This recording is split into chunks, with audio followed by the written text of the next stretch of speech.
जय हिंद साथियों, मैं हूं प्रिया पांडे और आज हम पढ़ेंगे 1857 ईस्वी की क्रांति के प्रमुख कारण यानी आधुनिक इतिहास से आज हम पढ़ेंगे। ठीक है, तो आज हम पढ़ेंगे 1857 ईस्वी की क्रांति के प्रमुख केंद्र, 1857 ईस्वी की क्रांति के प्रमुख कारण, परिणाम, प्रभाव, स्वरूप और असफलता के कारण और इसका भविष्य में क्या दूरगामी प्रभाव हुआ वो भी पढ़ें। ठीक है, तो 1857 ईस्वी की क्रांति के प्रमुख केंद्र कौन कौन से हैं?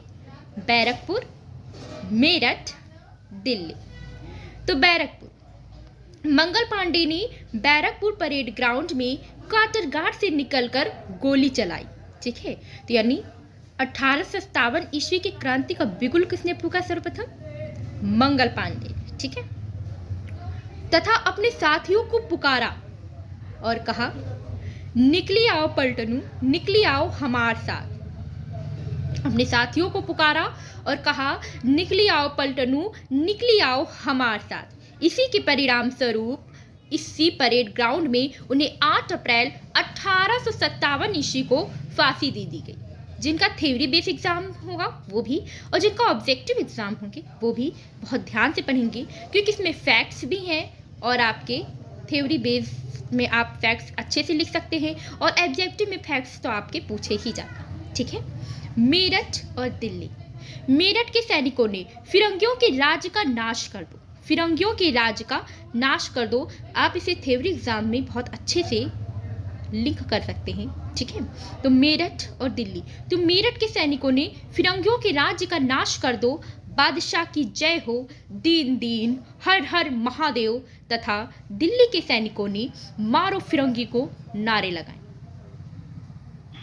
1857 ईस्वी की क्रांति के प्रमुख कारण क्या है?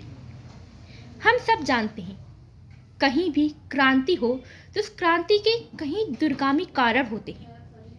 राजनैतिक, धार्मिक, सांस्कृतिक, आर्थिक, सामाजिक और तत्कालीन कारण होते हैं और ये कारण हम पढ़ेंगे अगली वीडियो में।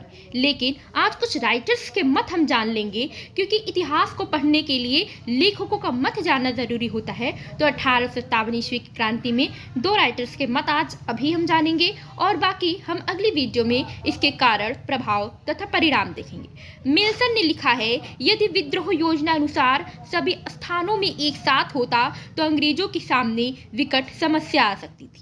यानी हमने मिल्सन का पॉइंट ऑफ व्यू देखा। मिल्सन का मानना था, मतलब मिल्सन ने यही अपना मत दिया कि जो 1857 ईस्वी की क्रांति हुई थी वो अपनी योजना के अनुसार नहीं हुई थी। मतलब उसकी एक डेट थी, लेकिन उस डेट पर 1857 ईस्वी की क्रांति नहीं, उससे पहले ही हो गई थी। ठीक है, इसीलिए ये 1857 की क्रांति की असफलता के कारण में भी आप इसे लिंक करके लिख सकती हैं। ठीक है, क्योंकि अगर 1857 ईस्वी की क्रांति अपने डेट के अनुसार, मतलब जो तारीख निश्चित की गई थी उसी तारीख से में अगर होती तो सारे स्थानों पे एक साथ क्रांति होती, जिससे अंग्रेजों के सामने विकट समस्या आ जाती, क्योंकि वो सभी स्थानों पे एक साथ नहीं लड़ सकती थी, उनके सामने कहीं ना कहीं विकट समस्या आ जाती।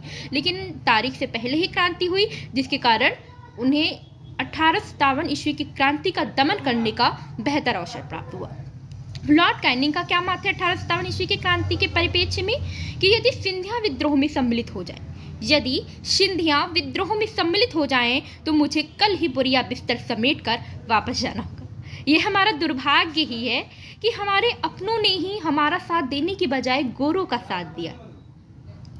मतलब कि भारतीयों ने ही भारतीयों का साथ ना देकर अंग्रेजों का साथ दिया। सिंधिया और होलकर और कई भारतीयों ने अंग्रेजों का साथ दिया, जिसके कारण 1857 ईस्वी की क्रांति का दमन हुआ, लेकिन इसके दूरगामी परिणाम भी हुए। तो 1857 ईस्वी की राजनैतिक, धार्मिक, प्रशासनिक, सामाजिक, राजनैतिक और तत्कालीन कारण को हम नेक्स्ट वीडियो में देखेंगे और अच्छे से देखेंगे।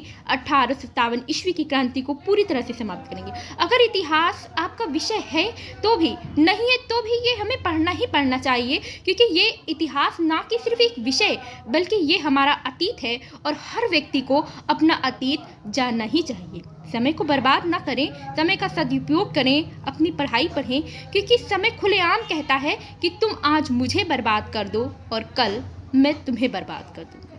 ठीक है, तो वक्त में बहुत ताकत होती है, वक्त का सदुपयोग करें और उसको पढ़ें। धन्यवाद।